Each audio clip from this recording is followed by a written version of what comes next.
Madon's finesse it in Sweden. Us men are down in the DM. Madon's finessing in Sweden. Hey, feel it up with no feeling. Madon's finessing in See, I had a down ting, drowning, stepping all over me. Hello, fam, welcome. This is Comments Below, the show where you leave your comments below. I am Poet, and this is Rouge. I've taken over the intro. It's a mad thing. All right, what are you guys saying? This is the show we take comments on last week's show and talk about this week's football. Bang. Hazza Cervantes says, Rouge's leg is skinnier than my arm. Wow. To be fair. You know what, it's the ligaments. Like when I sit like this, actually to be fair, it's really skinny. Antonio Conde says, wow, Rouge with the retro Vancouver Grizzlies jersey. Yeah, man, I've moved, yeah, it was a cool jersey. Conte, your priorities have changed. How about Harry? He said, Poet and Rouge, can you wish my school football team good luck for our grand final? The semi-final was fucking scenes with an extra time golden goal winner. Get in. Jeez! Go on, boys. Bad boy, that is sick. Well done. It's the Confederations Cup. Can I get a cheer? Woo! The Confederations Cup in Rossi. Yeah. But the home nation did not manage to make it through from Group A with Portugal and Mexico. Ronaldo doing his thing. He can't stop scoring, Poet. Scored in every international tournament he has ever played in. Do you know what? I can see why people like Pires are saying he's better than Messi and so on and so forth, because... Are we edging to that debate again? Because you know we were saying that we don't like comparing. No, I don't like comparing, but I really appreciate Ronaldo much more as a footballer. I think so do I. So I just much more. Ever since I saw him manage in the Euro... When he managed Portugal against France and we were there, bam! I've never seen that passion from... Like usually players get injured, go down the tunnel, but he got injured, was hobbling and still there to cheer on. That guy is a winner. People may play down the Confederations Cup and have things to say about it, but the beauty about it is that stars like Cristiano Ronaldo still take it serious.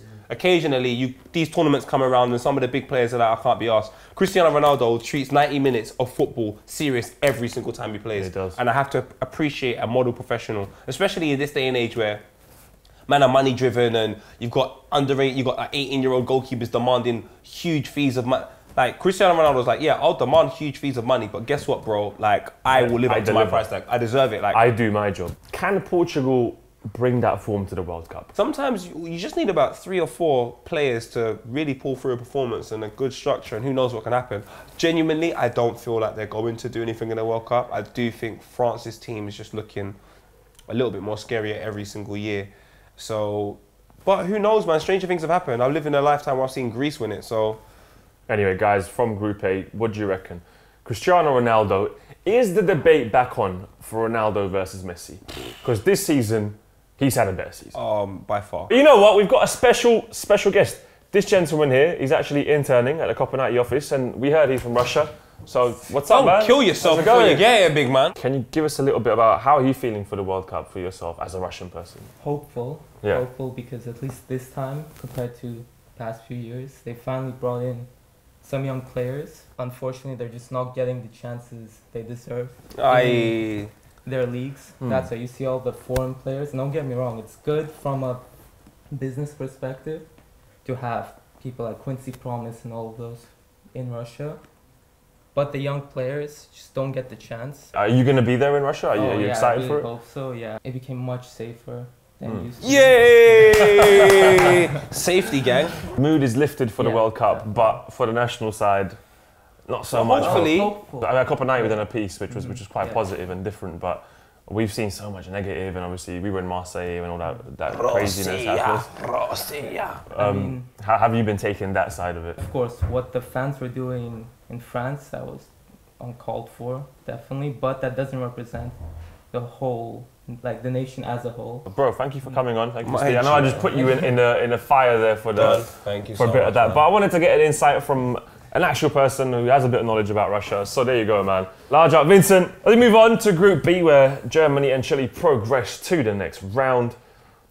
Who do you reckon winning this? Because Portugal, Chile in the semi-final and Germany against Mexico. I think it's going to be about Portugal and Chile, because I've just looked. One thing I tried to analyse a lot, even if I haven't watched some of the games, is just the team lineup. And Chile plays strong players. I see Alexis Sanchez in the team.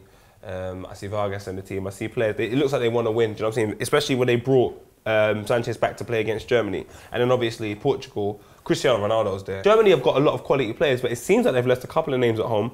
I didn't see no Özil, for example. My man's out somewhere else in Greece or something like that on Instagram, just doing his own thing. I don't know, Germany seemed to be experimenting whilst Chile and Portugal were actually trying to possibly go for it. I think Portugal might even win this one. You guys, what do you reckon? Russia World Cup, are you looking forward to it? Are you worried? Are you not? Do you think it's going to be great? Are you Russian? What do you reckon of everybody? Slow down if you are. And Ronaldo, Messi, obviously that debate wages on. And Germany, will they win it? Will they not? As we do move on to England. It's so mad though, you move on to the under-21s and we're still talking about a German side, just the under-21s, who are also in the semi-finals. It's England versus Germany and Spain versus Italy. I haven't watched enough under-21 football to have a clear understanding of who I feel can progress in this tournament. But it is, after all the slack I gave England, it is refreshing to see England in this, you know, in this fort. And if they win it, with all that talent, that's evidently there for Spain and Italy, Germany. I really want it to be an England. I think it's going to be England-Spain final. This is what I failed to understand. So I look at this semi-final. I see England, I see Germany, I see Spain, I see Italy. I see three nations who are able to take their success from an under-21 level to the national side, the men's, the World Cup, the Euros, the bigger sides. And yet I see another nation like England who, if we're being totally honest, have struggled for numerous years. The last major competition I saw England do pretty well in was 2004. When it comes to that level, I don't want to say it's like politicized, but it just feels like when players get picked, I think it's the managers, I think it's the FA in my opinion. And the same problem we have in Serbia where the under-20 sides, under-19, we won the World Cup. You watch the games in general, they're really up for it. We had a really great manager, Veljko Paunovic, who was great. It was inspiring. I wanted to play for him. I think it's when you start putting in managers who clearly aren't great, but maybe they know someone in the FA or they have a good reputation in that world, and then they don't inspire. I think that's what it is. I don't think England have taken on the mistakes they've made in the past, tried to correct them, and tried to create this proud to be British thing. Like, for example, Germany is made up of loads of different people from Poland, loads of different places in the world, but yet they're so proud to play for Germany. Same thing for France. There's not that I'm proud to play for England thing, and I don't know whether that's society getting involved and having an effect on the England team, as well as the FA, to create the problem we have today. I feel like that Roy Hodgson, I can't even blame it on Roy, really, because I can't be like, Roy put himself there and Roy done it all. Why would he not take the job? Whoever at that level above him put him in that position, and they saw the results weren't coming after 1-2 major tournaments, why would you carry on? A fish always smells from its head, right? What does that mean? Think about it. Fish always smells. Well, it's an obvious statement. That's what I'm saying. Exactly. So it's not the problem. Isn't the bottom of the fish? It's the head. Okay. So it's the FA.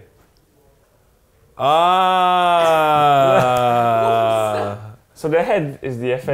And then the bottom. Maybe trust me. So why is the problem? The problem can't be in the bottom because I hear you, Don. So that's what man's saying. Obviously, under 20s and that's at the bottom of the fish. So that don't really smell. Surely, if there was a situation or a time where these players needed role models, why wouldn't you bring in players of the past, the Rio Ferdinands and various other coaches, to work alongside someone like Gareth Southgate, just so these players can have more people in the dressing room or on the ground that they have a respect for as a professional athlete? But I think Rio Ferdinand's a little bit more inspiring than Gareth Southgate. I think people like Jonathan Terry are a little bit more inspiring than Gareth Southgate. Like when you take a look at the achievements that some of these players were doing at the ages of 18 for the national side, at 2004 and so on and so forth, I think those individuals have so much more knowledge and experience to give people than the likes of Gareth Southgate, because the only major competition he done well in was Euro 96 and he wasn't even a prominent figure in it. But no one's even angry. Nah, they've accepted it. Like, we lost to Iceland. Yeah, we drew to Scotland, we'll make it to the World Cup. It just isn't. It's like this apathy. And that can only be England's fault. It can't be the consumer's fault, because there was a point where we loved international football and it's declined. The Next Level Football League is happening right now, featuring Copper 90, #United, #Academy and other YouTube channels. Check out the video on our channel right now. Love you. Sorry, we listen to We'll go back. It's 1-1. I want you to wheel it. Look at this. So they get it in the middle.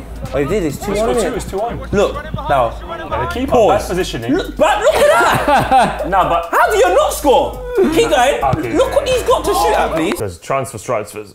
Rumours that song is only reserved for the Thursday, so I'm not going to sing it now. I respect that.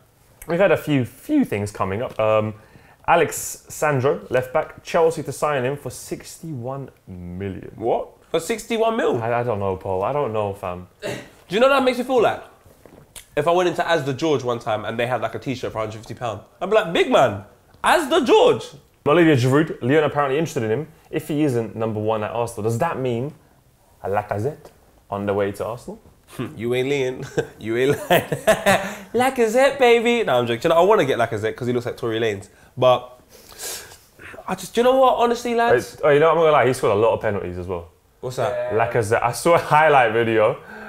I'm not gonna lie. 2/3 of the video was penalties. Look, at the end of the day, if I'm being honest with you, we just need something fresh and new. This Giroud situation is very depressing. What's that, Tim? Would you take a straight swap? No. No. No way. Why would I take a straight swap for Lacazette and Giroud? I wouldn't. I'm not on that. Olivier Giroud at Lyon. Oh, I think you guys should keep Giroud, man. And I want to do FIFA. So do I. I want to do FIFA and chill with him. So I would like to Giroud. I'd actually want Giroud to stay at Arsenal, but Giroud is a really good plan B. How about Nangolan? Man United want him from Roma. He's a madman. Nah, he's a baller. He reminds me of the Serbs in power. He looks like he had We're the not chainsaw. all like the Serbs in power. Look at me. Have a nice, man's a pacifist. Oh, you're beautiful. I don't like all this aggressive shit. The beauty of stereotyping. I like Nangolan and Matic in the middle. Then what about Herrera, this great Man United player that everyone Herrera loves? is just weird. What does Herrera do? I still don't know his position. Pellegrino, though, fantastic drink. He's gaffer of Southampton now. You're just a bit impartial to it, innit? I'm a little bit impartial to Same it, here. yeah. It's like, Pellegrino's manager. I was like, okay. You reckon Pellegrino at Southampton is a good signing in the manager world?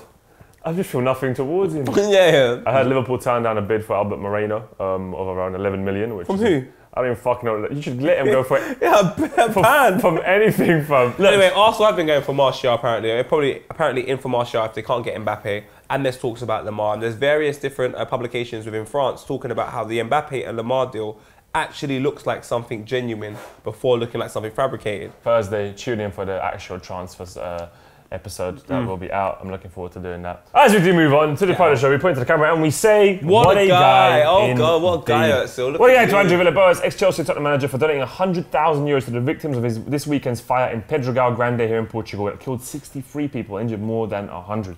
Rest in peace to all those people. Zizo Fatala, what a guy from my brother Hamza for meeting Ronaldo and asking him to join Arsenal. He replied by saying, no way. What a guy to Rafa saying in an interview that he can win the league. Tunes, Rafa is a Geordie. What a guy poet for representing the Catalonia fans with the Independencia flag. He seremos un gran país in the Independencia. What a guy Mbappe for signing a contract for Arsenal. Oh wait. What a guy to John Hayes, despite leaving my club Aberdeen. He's have to join Celtic with such class and offered to personally refund any Aberdeen shirts bought with his name on it. I think I'm going to give it to Ronaldo for telling my man no way. I like footballers to just have personality and just have like a presence. I like him. Let's point to the camera and say, what a guy! Thank you. Move on to 2-2s this week on social. Somebody under 21. Wow, do I thought me, Maria. Hey, shout out DJ Khaled, fam. If you don't know about Maria, just you're too young, fam. And I think there's a lot of you that don't know what we're on about right now. So I'm feeling old at 25. This guy's called 12 years at Jamaica. So boom, this little ass supervised kid jumps in a closer. He's talking about Harambe. Fam, that is what I couldn't picture. Look at him. Who the people listening? He looks like he's really explaining that. That is sick. Obviously, it's still you. Fucking. It's a joke. New Snapchat update. Let's just see what people are. This new Snapchat update is crazy. Bro, it's got Biggie. Back in Havana. You got mad dead people. We got Peter Crouch. Summer for me is about time with family. We've got to interview this guy, fam. He's incredible, bro. Peter Crouch is a don. Look at him. Okay, let's put some respect on Party Next Door's name. Party Next Door wrote DJ Khaled's recent hit Wild Wild Thoughts. But the real point is she executes like a boss. There's only one Rihanna. It's true, man. Party Next Door writing, wow, wow, wow.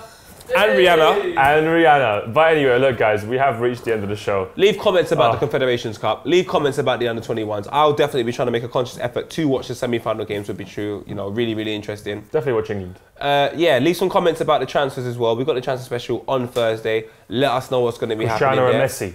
Is the debate back on? This time next week, it will be the 3rd of July, and pre-season will be well underway, and most of the players will be back at their club. So it'll be interesting to see who is where and how happy they look or they don't look. Maybe another trip to LA? Have a nice.